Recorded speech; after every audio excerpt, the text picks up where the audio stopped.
Welcome back. If you haven't seen part 1, go watch that first. The link is in the description. Everything in this video will hit harder if you know who Maura Murray was. But if you're already here, let me start with the one detail from that crash scene that nobody talks about enough.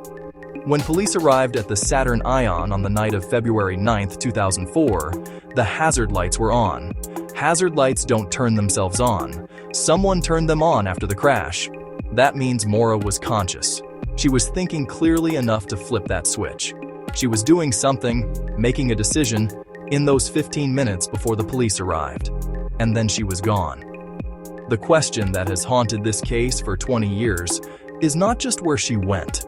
It's what she was thinking when she made that choice. In the hours and days after Maura disappeared, a search was launched. Officers combed the woods along Route 112.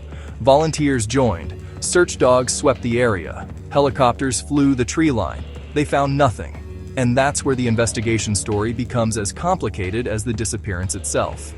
Problem 1. The crash site was not immediately treated as a crime scene. When the first officers arrived, they didn't know if they were looking at a road accident, a missing person, or something worse. The assumption appeared to be that Maura had wandered off and would turn up nearby.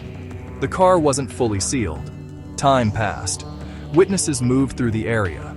Any trace evidence at the scene, footprints in the snow, tire tracks from another vehicle, anything, had far less protection than a crime scene demands.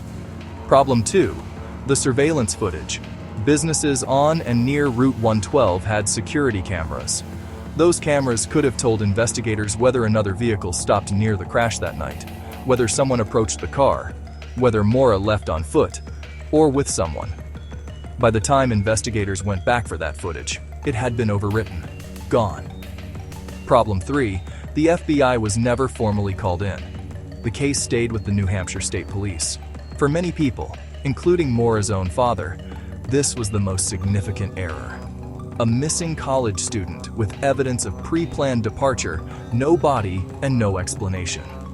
These are the ingredients of a federal case. It never became one. The New Hampshire State Police have maintained that they handled the investigation appropriately given what they knew in real time. And that's a fair point. Hindsight is easy. Investigative decisions at 10 p.m. on a February night are harder. But the cumulative effect of those early missteps, real or perceived, was to create a vacuum. And into that vacuum stepped a father who refused to give up. Fred Murray never stopped looking for his daughter. For 20 years, he drove those New Hampshire roads. He put up billboards. He hired private investigators. He gave interview after interview.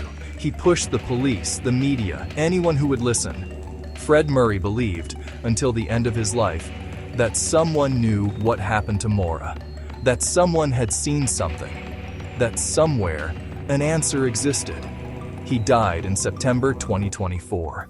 He never got that answer. So, 20 years, a stalled investigation, a father who died searching, and still, no answer. What actually happened to Maura Murray? There are 4 serious theories.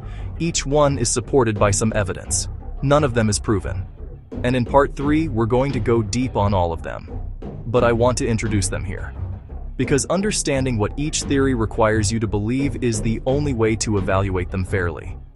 Theory 1. She walked into the woods and died of exposure. Favored by investigators. Consistent with the known facts. Accounts for why no one picked her up, why no one helped her, why no one saw her again. The problem with this theory, bodies are found. Search dogs were brought in. The area has been combed multiple times over 20 years. Nothing has turned up. Theory 2.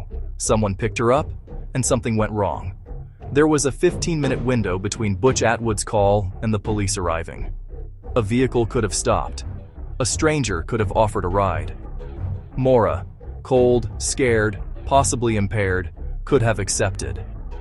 There is a witness who claims to have seen a man near the car in that window. That witness has never been fully corroborated, but has never been fully dismissed either. Theory 3. She staged her own disappearance. The $280 cash, the packed bag, the false email about a family death, the MapQuest searches. These don't look like the actions of someone caught off guard. They look like preparation. The question this theory demands you answer. Could someone who loved her father as much as Maura Murray did, watch him spend 20 years in grief and do nothing? Theory 4. A predator was operating in that area. Researchers have noted other disappearances in the broader region during that period. No definitive link has ever been established, but the theory has never been fully put to rest either. 4 theories, each one possible, none of them proven. In Part 3, the final part of this series, we go deep. Evidence for and against every theory. The witness who saw a man near the car. The mystery sighting weeks after Maura disappeared. The 27-minute phone call that no one will fully explain. And the question that has divided the true crime community for 20 years. Did Maura Murray choose to disappear? Part 3 also includes something no other Maura Murray video covers, because it only happened in 2024, and it changes the emotional weight of this case completely. Subscribe. Part 3 drops this week. You don't want to miss this one.